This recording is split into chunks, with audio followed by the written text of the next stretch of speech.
Hi, how are you doing today?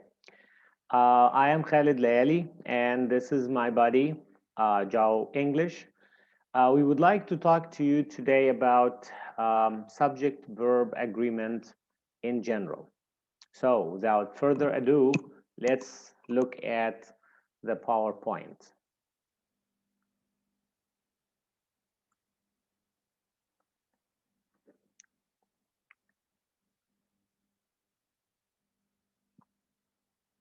Okay. So, today we talk about subject verb agreement. A verb agrees with its subject in person and number. So we say she writes, but we say we write. In other words, if we have a third person singular subject, we should use a singular verb with that. She writes. Singular subject, singular verb. If we have a plural subject like we should use a plural verb with that. We write. For third person singular subject, for example, he or she or it, add the singular s or es to the verb in the present tense. For example, he plays tennis, she studies math. Auxiliary verbs such as be or have or do change form to agree with the third person subject. For example, it has built its nest. They have arrived. It is a singular subject, so we say has. They is a plural subject, so we say have. So basically, the subject and the verb agrees in number and in person. And if we have a plural subject, we should use a plural verb with it. If we have a singular subject, we should have a singular verb with that. That applies to any verb, whether it is verb to be or verbs auxiliaries such as have or do, or any other verb. We should use a singular verb with a singular subject and a plural verb with a plural subject. Let's do the exercise together. Draw one line under the subject and two lines under the verb that agrees with the subject. Okay, I knows or know little about the country.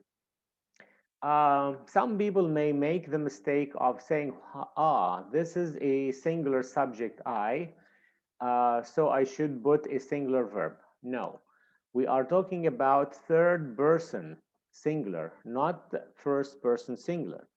So I should say I know, not I knows. Okay? So be careful. We talk about third person singular, not first person singular. How about number two? Celeste explains that it consists of two islands. Celeste is a proper name, one person, so she explains. That is third person singular, so we should add an s to the verb and it becomes explains. Number three, New Zealand is or are smaller than Colorado. New Zealand is the name of a country, so it's singular. We should say is smaller than. Number four, Celeste family visits or visit Wellington and Auckland. Well, family, it could be a collective word. It could be used as a singular or as a plural, depending on whether we mean the family members or the family as one whole. So here I think Celeste's family as members, so they visit Wellington and Auckland. Number five, summer weather remain or remains the best. Summer weather remains. Weather is singular.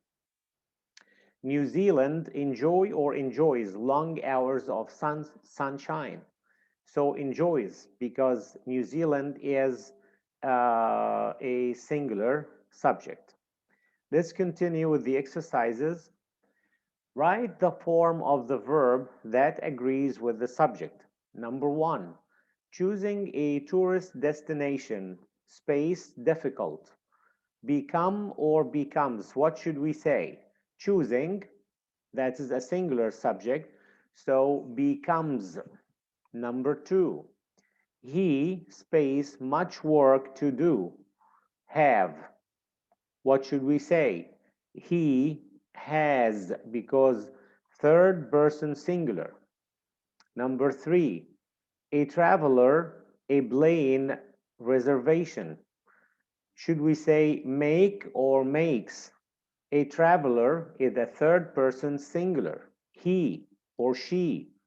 So we should say makes. Number four, additional reservations necessary. B. What should we say? Is or are? Additional reservations. So this is a plural subject. So we should say are necessary.